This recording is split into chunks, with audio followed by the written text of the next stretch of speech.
করা হবে, কিন্তু তারপরে সেন্টেন্সগুলো আছে, এটা না বলে how do we address coaching, এখন আর ওইভাবে বলবো না, how do we address coaching বন্ধ করা নাই।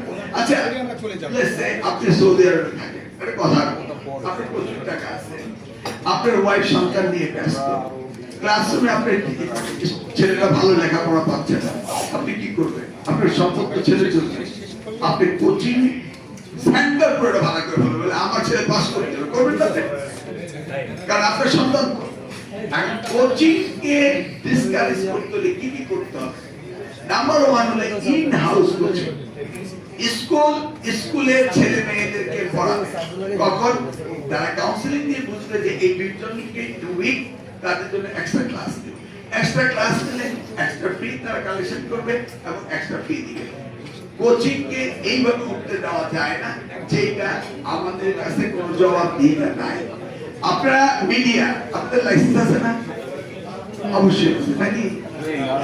পৃথিবীর সব দেশে সব কিছুর লাইসেন্স আছে, আমাদের দেশে অনেক কিছুর লাইসেন্স আছে, কিন্তু কোচিং সেন্টার যাচ্ছে তাই করছে, তাদের কোনো লাইসেন্স নাই, মনিটরিং নাই, কিছু নাই।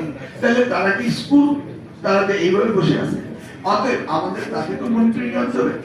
আর আমাদের স্কুলগুলো স্কুলে ক্লাস করায়, আবার বিকালবেলা বলে দেয় এই সাবজেক্টে তুমি সন্ধ্যা করে কোচিং এ এসো, এটা হতে পারে না। সে এক্সট্রা পয়সা নিয়ে শিক্ষককে এবং তার ক্লাস করে আফটার ক্লাস পড়ায়। That's how the coaching can be encouraged করি, ডিসকারেজ করি শিক্ষকরা বাইরে কোচিং করতে কেন? যেমন আপনার উপজেলা লেভেলের ডাক্তাররা গেলে ট্রিটমেন্ট ঠিক মতো করে না, বলে বিকালবেলা চেম্বারে এসে, একই ডাক্তার বিকালে ডাক্তার হয়, সকালে ডাক্তার থাকে না, এটা কি হতে পারে? সেই জন্য আমরা আমাদের শিক্ষকদেরকে চাই তারা ইন হাউস কোচিং করা।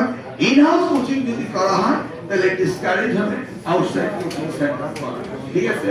এইভাবে আমরা করতে চাচ্ছি, but it cannot be stop overnight. Gradually আমরা এটা করতে হবে, এটার সাথে সকলের সম্পৃক্ততার দরকার রয়েছে। শিক্ষা এমন একটা কমিউনিটি, সকলকে ইনভলভ হতে হবে, আমি রাইট? এটা সকলের দরকার। ধন্যবাদ।